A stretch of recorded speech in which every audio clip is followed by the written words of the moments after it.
Assalamualaikum murid-murid. Hari ini kita sambung mata pelajaran adab.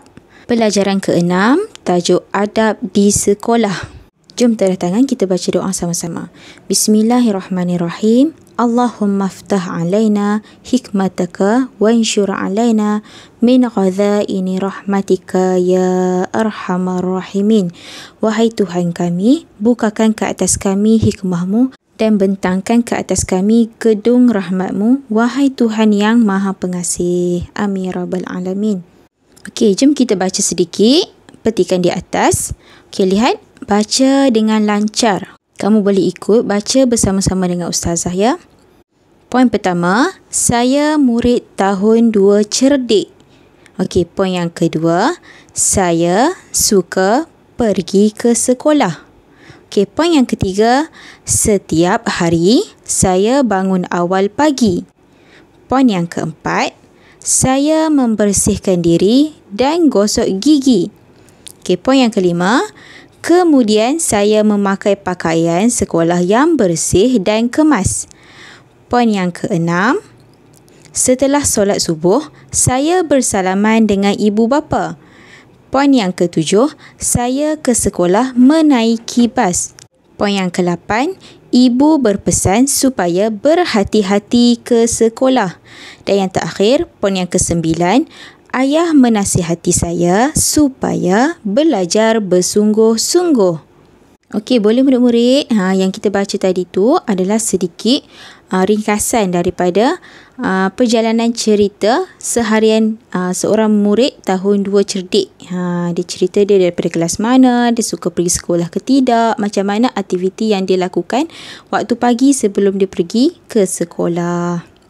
Okey, kita sambung kepada tujuan pergi ke sekolah. Okey, kita tengok poin yang pertama iaitu menuntut ilmu. Okey, kita pergi sekolah dengan tujuan untuk menuntut ilmu.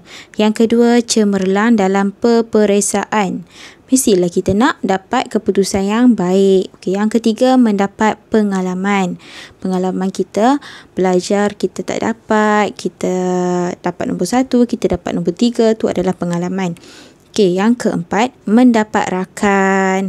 Dalam kelas kita ada kawan-kawan. Okey, best tak? Okey, yang kelima iaitu mendapat rahmat Allah Subhanahu Wa Taala. Allah merahmati kita bila kita menuntut ilmu. Yang keenam, tahu baik dan buruk.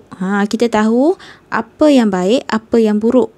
Bila kita berada di sekolah, ustazah pesan kat kita mana baik, mana buruk. Kawan-kawan pun cerita mana baik, mana buruk. Jadi kita tahu membezakan antara dua tu. Dan yang seterusnya, mendapat pahala. Dan yang terakhir, mendapat kejayaan pada masa hadapan. InsyaAllah kamu tahun 1, kamu tahun 2, kamu tak dapat nombor 1 pun. Mudah-mudahan tahun 2, tahun 3, tahun 4 ataupun kamu nak sekolah menengah nanti tingkatan 1 baru kamu dapat nombor 1. Okey, kita pergi pula kepada adab-adab di sekolah. Mari kita tengok apakah adab-adab berada di sekolah.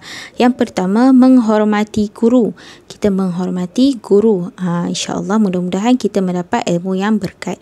Yang kedua, belajar bersungguh-sungguh. Jangan main-main dalam kelas. Waktu rehat, waktu nak makan, makan. Waktu bermain, kamu main. Waktu belajar, kamu belajar. Yang ketiga, tidak merosakkan harta benda sekolah. Jangan ada penyapu penyodok tu kita patah-patahkan. Paku sampah kita bagi dia berlubang, kita pecahkan. Kena jaga harta benda dengan baik.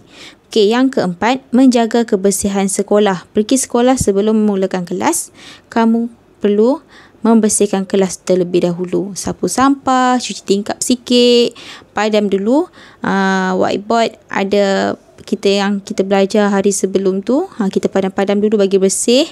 Okey, yang kelima, beratur ketika membeli makanan di kantin. Jangan berebut-rebut. Nanti kalau tertolak, terjatuh, kamu tersembam, gigi patah ke nanti luka muka, luka tangan, siapa susah? Siapa yang sakit? Diri sendiri. Yang keenam, membaca doa sebelum memulakan pelajaran. Kita baca doa sebelum memulakan pelajaran.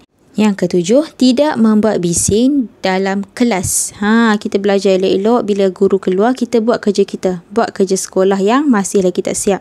Jangan buat bising di dalam kelas. Sebab ada kawan yang nak belajar, ada kawan yang nak baca buku. Okey, yang ke-8, tidak bermain ketika guru sedang mengajar. Dan yang terakhir, yang ke-9, mematuhi disiplin dan peraturan sekolah. Kita kat rumah sendiri pun ada peraturan. Masuk rumah, tanggalkan kasut dekat luar. Jangan masuk kasut dalam rumah. Lagi nak mandi, ambil tuala yang bersangkut. Habis mandi, sidai balik. Betul.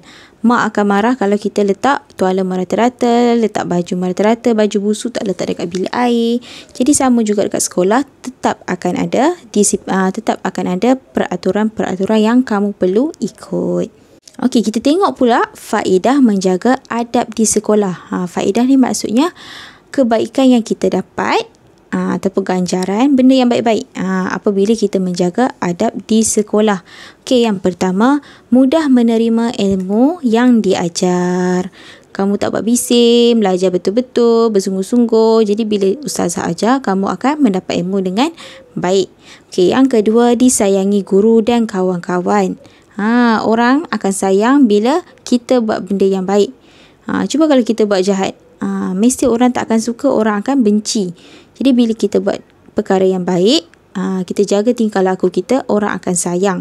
Yang ketiga, keselamatan diri dan orang lain terjamin. Kita beratur waktu nak pergi kantin. Jadi kita tak bertolak dengan kawan-kawan. Kita tak jatuh, kawan pun tak jatuh. Okey. Yang keempat, mendapat restu ibu bapa. Kita menjaga adab dengan baik. Mak ayah kita pun suka bila kita pergi sekolah. Sebab tahu kita tak bergaduh dengan kawan. Okey, yang kelima, dihormati rakan dan taulan. Kawan-kawan kita pun akan hormat kita, akan sayangkan pada kita. Okey, yang keenam, mengeratkan silaturahim. Kita eratkan hubungan silaturahim kita dengan kawan-kawan, dengan guru-guru. Yang ketujuh, menjadi murid yang berdisiplin. Kita akan berdisiplin.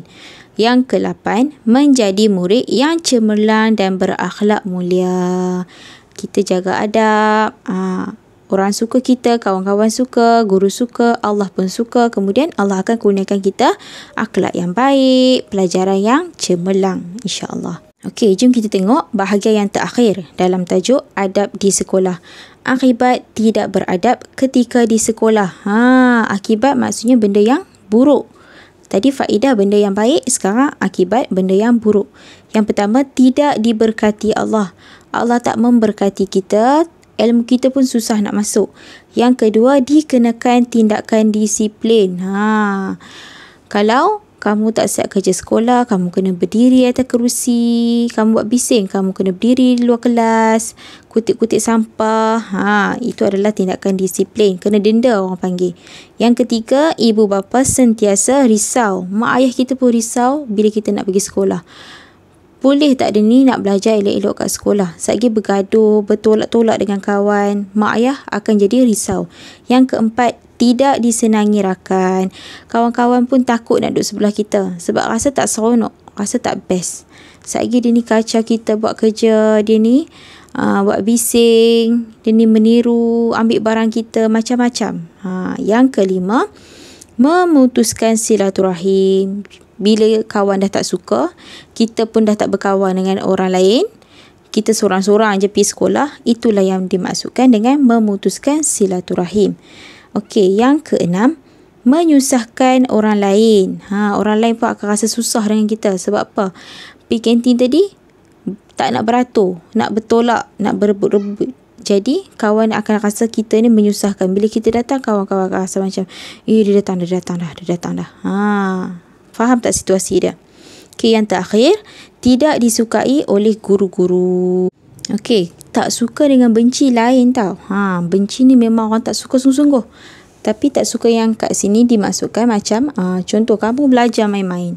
Okey, bila belajar main-main, guru nak mengajar pun susah. Jadi guru kata, ya Allah, kenapalah dia ni? Tak ada tidur senyap. Kenapalah dia ni asyik bising je waktu saya nak ajar. Kamu duduk kat luar.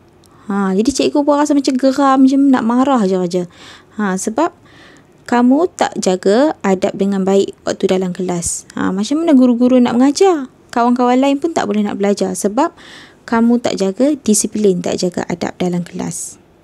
Okey, jadi boleh faham tak tajuk yang kita belajar hari ni? Okey, daripada tujuan kita pergi ke sekolah, kenapa kita perlu pergi ke sekolah. Sampailah kita belajar tentang adab-adab berada di sekolah.